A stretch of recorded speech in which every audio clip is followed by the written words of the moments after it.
Hello guys, how are we now? Mag-update muna tayo sa ating forex trading.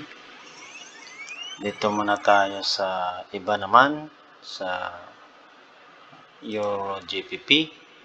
Ito, Euro GBP, Euro and British pounds or Great Britain pounds. So Europe.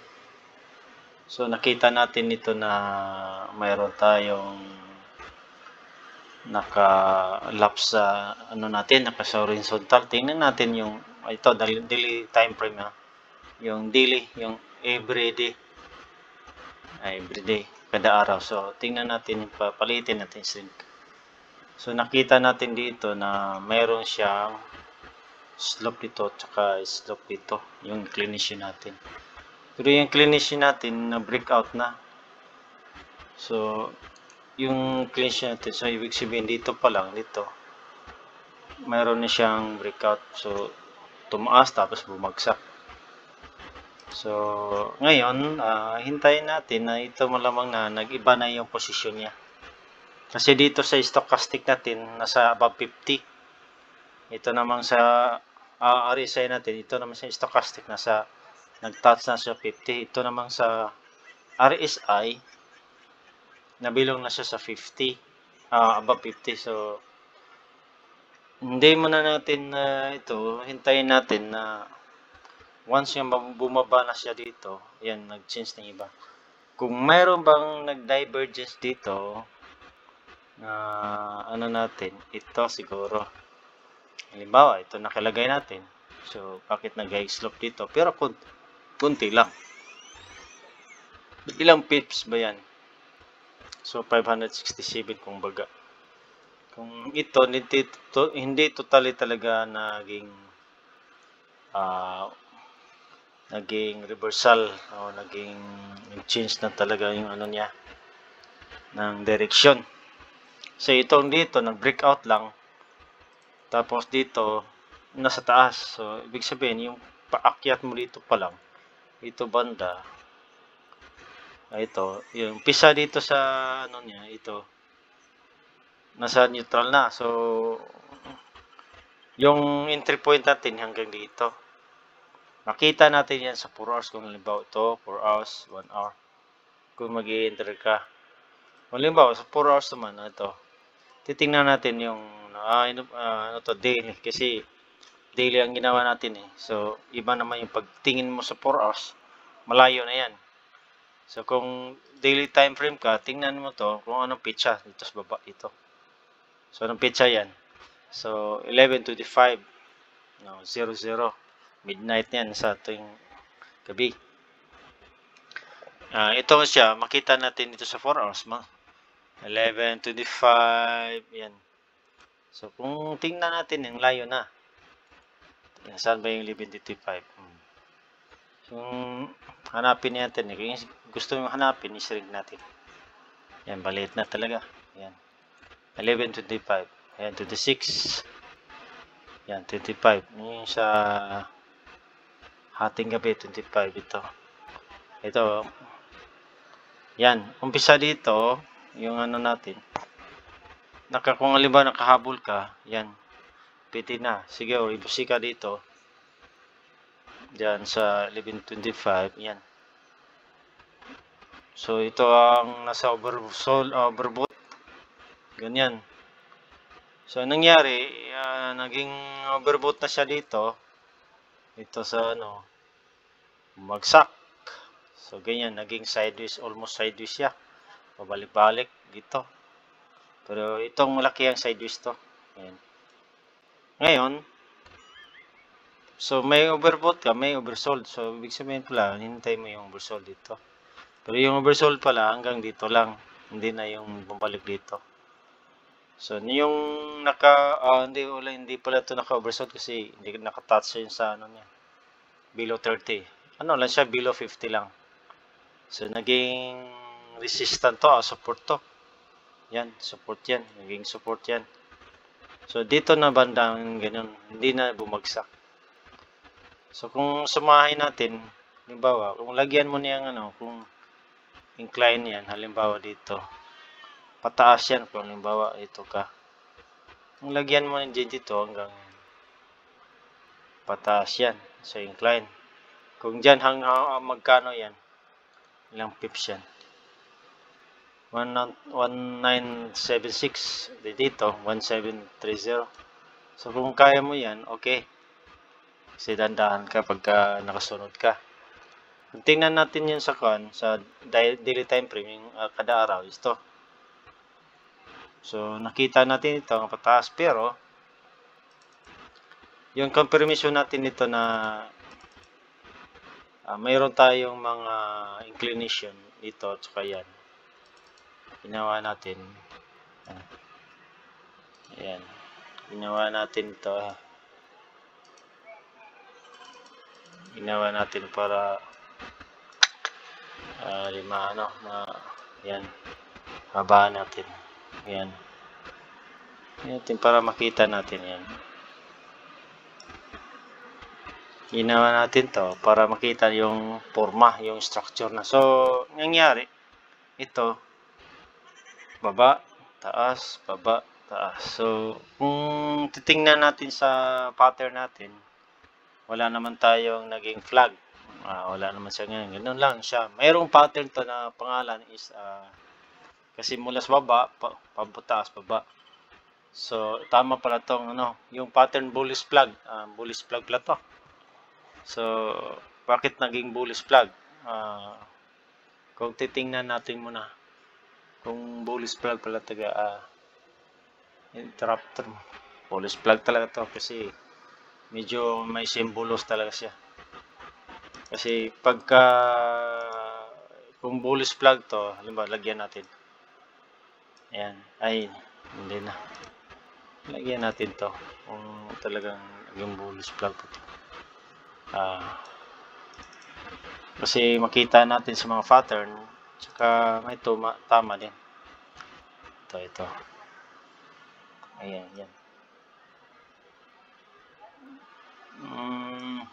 Yan. Yan. So, ito, ganyan. Kita natin. Mali.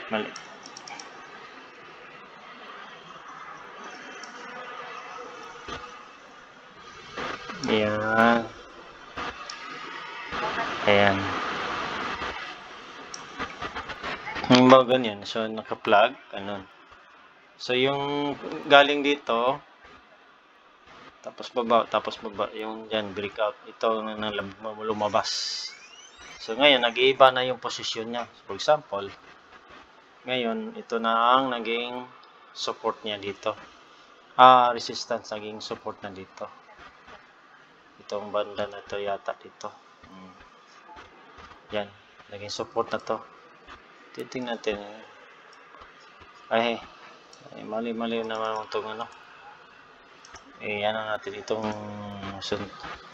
yan. Talakay natin yan. Medyo magulo, pero kung malitin mo, kita mo dito. Itong isa naman nakasegunda. Tanggalin natin to para hindi magulo. Yan. So, yung nilagay mo yung inclination dito na kala mo babalik siya, pero ito hindi natin, pero yung pattern natin, kung nakakita ka rito na breakout, umpisa pa lang dito, tapos ganyan, tapos palagay mo dumitso talaga to, diretso na, tingnan natin. So 749 almost, yan, 900. So nag-breakout, so bumagsak naman siya hanggang dito, tapos hindi na tinuloy, hanggang dito lang yung support. So naging bumalik. Malamang ito may confirmation doon sa, kasi pababa yung price niya pagdating to sa baba, hanggang diyan lang. Naging siya, reversal hammer siya. Kumbaga ito tinatawag natin na yung sa ating pattern, na mayroong pattern tayo na hammer, reversal hammer yata to. ang tawag dito, yung hammer. Ito. Pero ito, kasi na ganyan. Tapos tinulak sa baba, pero hanggang dito lang. Tapos binalik. Kala natin tuloy-tuloy. Kasi yung price niya hanggang dito. Tapos may pala pataas pala yung volume niya. So, may posible ito na iba na ang direction. Na hindi na ganito. Papunta na ito sa taas. Kung titingnan natin yung talagang paliit na, maliit masyado na. Ayan. Nag-breakout yung akala natin na tumuloy dito. Pero, depende yan. Kasi, yung market natin is, hindi natin alam na yung mga ganyan na nawala na.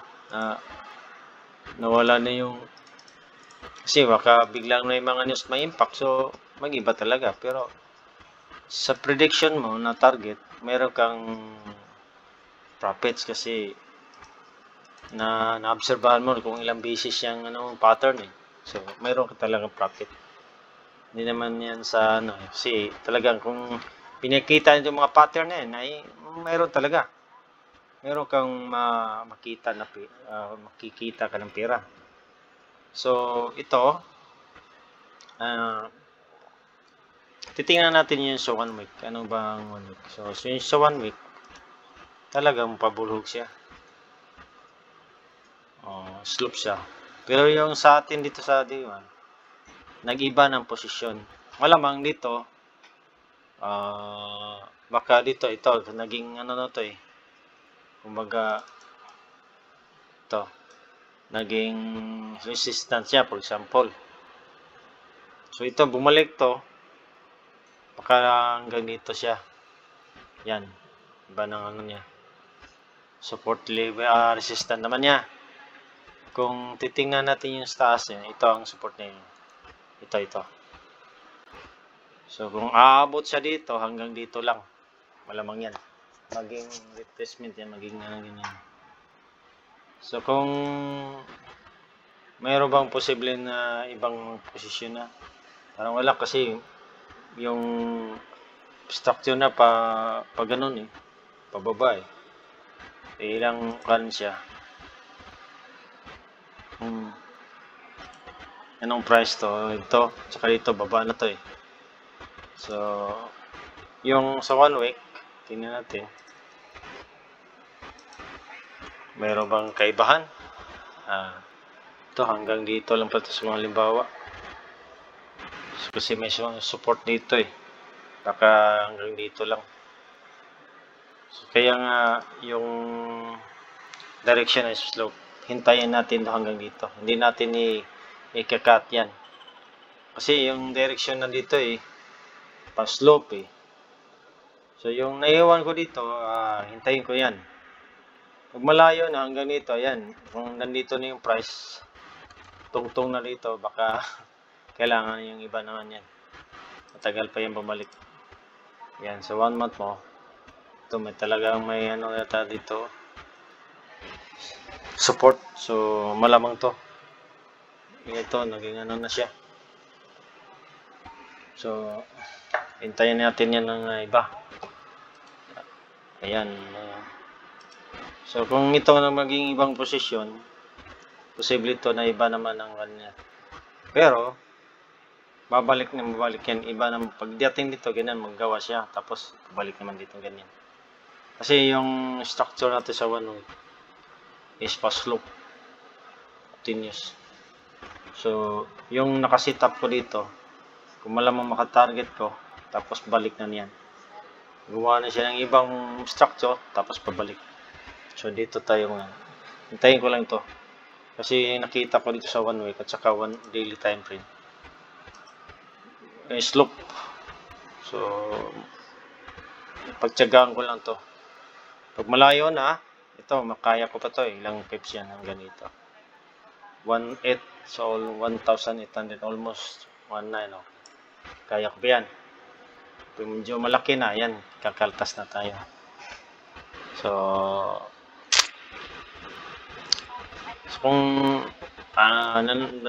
Sa kabila naman tayo sa sa Euro USD. So nakita natin tong mayroon mga news na itong Pimbes. Ibuksan ko kung talagang ano ba ang status na. Baka ito may mga reading na pula yung halos pula yung kulay sa yun ngayon. Negative yung Dow Jones, Nasdaq at saka S&P 500. So may mga impact.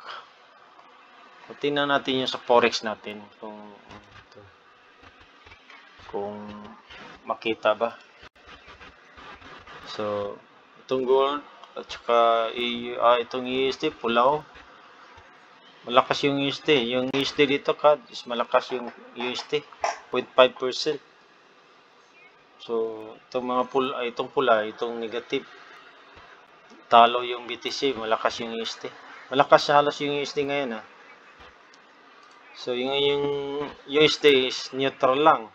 Yung CHF, GPY, Euro, GPP, NZD, CAD, EUD, almost nasa below, negative sila. GPY yan. So, malakas yung USD ngayon.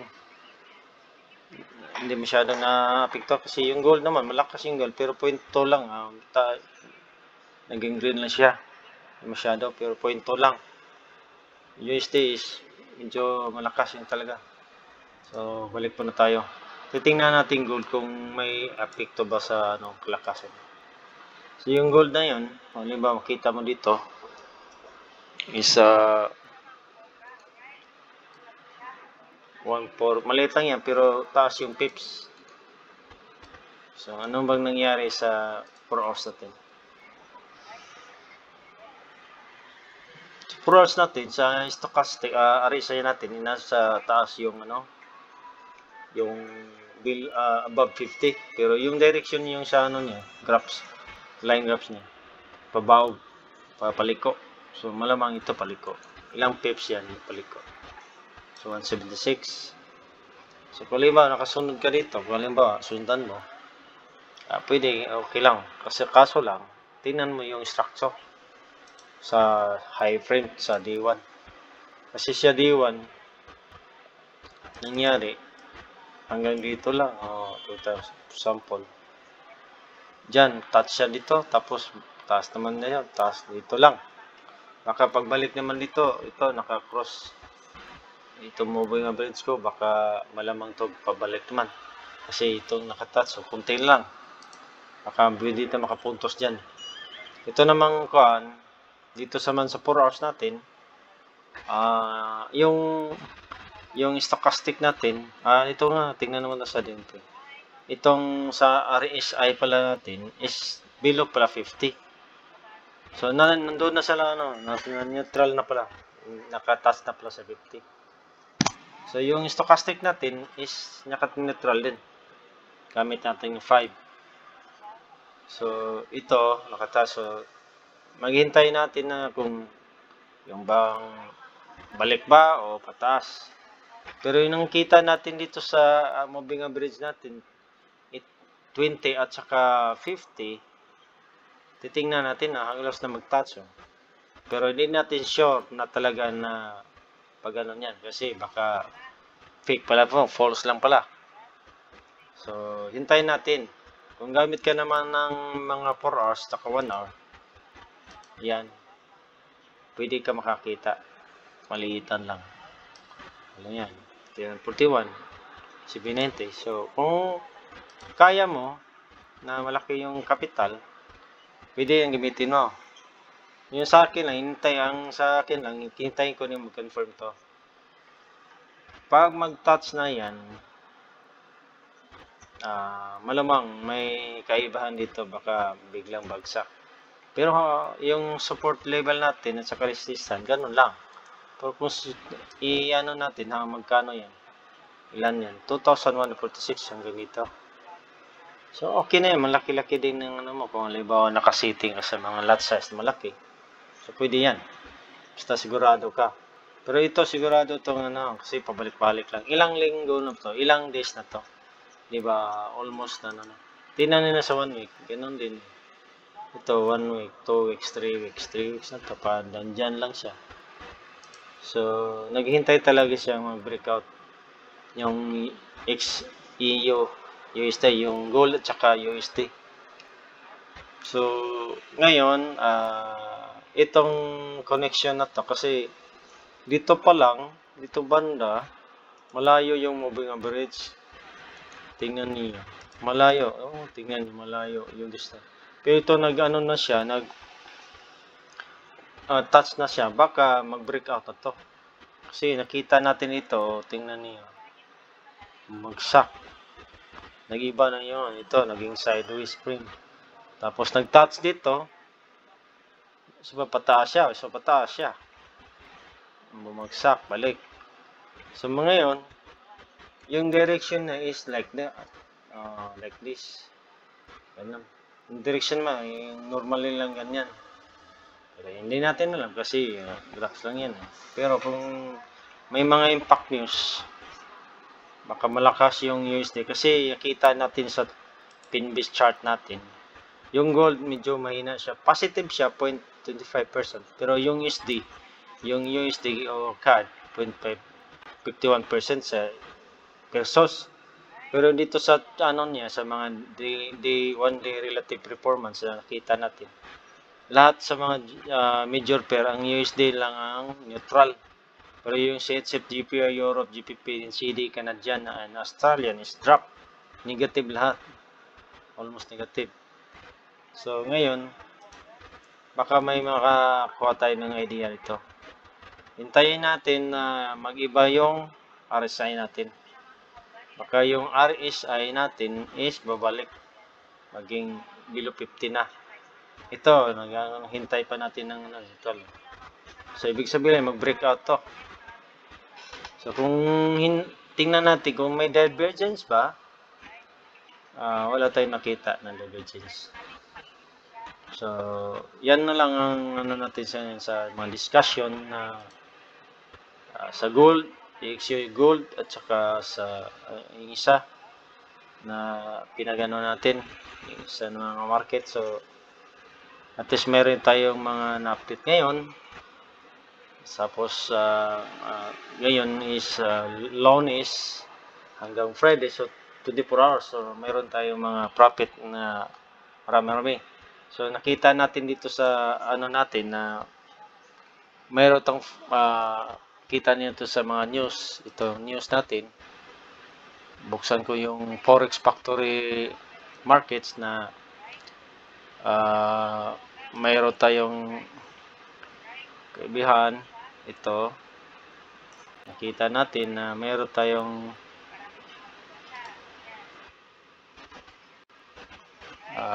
kita mo natin ito. So, itong Monday ngayon, mayroon siyang sa kaninang umaga, Monday pala to, December 13, mayroon siyang pula, CAD, GPP, mayroon sa mga BOC, ganyan, impact news. Meron din na naman kanina na medyo gumagalaw yung market ko kanina. So, hindi ganang malakas. Tapos meron ako naka-profit. So, ganun lang ang siya. Pag sa bukas, meron ding USD, PPMI, PPI at saka core. Ito may mga impact news pa rin to kasi meron. Pag Lunes minsan kasi mahina, pero minsan kasi meron mga malakas impact news. Umpisa pa lang sa weekend, meron talaga mga pingas. Tapos yung sa December 14, meron din. Sa Tuesday bukas, meron din. December 15, meron din. Ito, tatlong impact news, Canadian at saka USD, core retail sales market, saka GPP. Ang oras niyan, mga dito sa 6 PM, dito sa GPP is 10 AM, early in the morning. Ito naman Thursday, marami to. Mga impact news to, mga NZD, Australian, may European, Europe, medium lang siya. Yung France, CHF, France, yan. Europe, meron din, mga bandang alas 11:30, alas 12. Alas 3 sa GPP, PM, 3 PM. 3:45 meron din sa Europe. 4:30 meron din sa Europe. Mga impact news. Hintay-hintayin lang natin yan. Malakas-lakas yung ano. Sa Friday naman, medyo medium lang. GPY, Japan Yen, Euro, meron din. USD, yun. Medium lang. Yung malakas dito, maraming marami to sa Thursday 16. So, hintayin na lang natin yan kung I hope na lahat tayo maka-profit kung sino ba yung trade. Kung halimbawa ang interesado nga mag-trade, maganda din kasi ito ang pinaka simple lang. Pwede din sa cellphone gamitin niya. Tapos yung mga indicator sa cellphone, pwede kayo maka-attach. Kaso lang sa cellphone, medyo maliit lang yung pero at least meron ka nakaumpisa. Palang araw na makakaroon ka ng laptop. Mas maganda yung laki kaysa maliit. Pero kung hindi pa masyadong yung mata mo, maganda ka ng pwede ka na kahit siya. Kasi masakit yung mata mo pag katagalan katutok sa display. Saka concentrate mo. Pero yung cellphone naman is portable kasi kahit saan ka, kailan, maka-update ka. Portable yun eh. So, kagaya dito na mag-umpisa ka, kagaya ko, nag-umpisa din, nagkuha na ako ng mga ideas sa iba din. Nag-share lang din. Tapos yung mga naka-idea, i-share ko din. Wala naman tayong 100% dito na maka-gain. Depende yan eh. Kasi kung mahabang pasensya mo, yan, mag-get mo yung mga profits. Yung sabi ng mahabang pasensya, for example, ayun, balik muna tayo sa kung sumahan natin na sabihin natin na mahabang pasensya. Kasi ang nasa isip natin minsan is madali ang pera. Pero yung sa una dati ganyan ko. Pero ngayon medyo na-control ko ng konti. Konti lang pero at least meron. Ngayon yung sabi na yung pahaba ng pasensya, for example, itong side halos naka-sideways lang siya. Tapos dito, yun mga market price niya hanggang dito, tapos baba. Kung titirahin mo yan, halimbawa ito dahil daily time frame yan.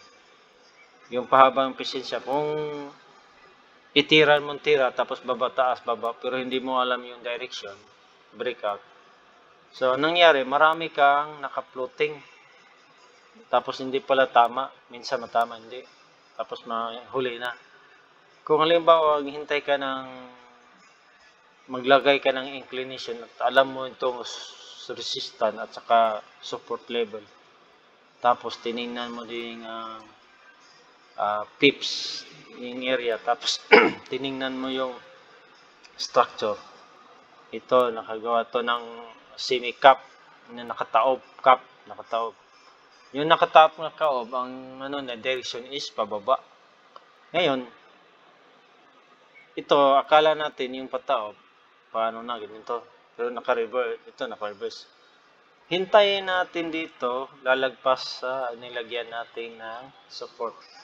Once ng breakout na yan, dito hanggang dito, iba na ang posisyon. Yung ang pahabaan nito, pasensya. So ngayon, bakit ganyan palit yan?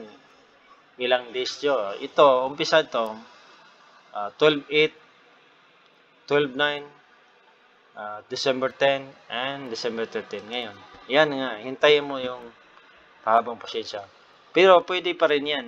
Kasi alam mo, dito ang support mo, tsaka resistance. Pwede dito ka sa 4 hours magawa. Pero, kailangan nga, sabi ko, pahabayan pasensya kasi yung hintayin mo yung mag-drop siya. Kung magbase ka naman sa RSI, ito, huwag kang hindi ka mag-trade ng pabay kasi nandito yung price natin sa baba, sa sell side, below 50.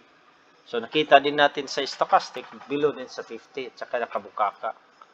So, halimbawa, ganyan, Hintayin mo maging sell na red candle.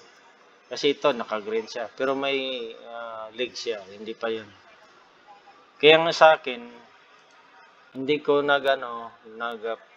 hintay ko talaga kasi alam ko na baka dito bumulusok ito kasi nakataob yung cup niya.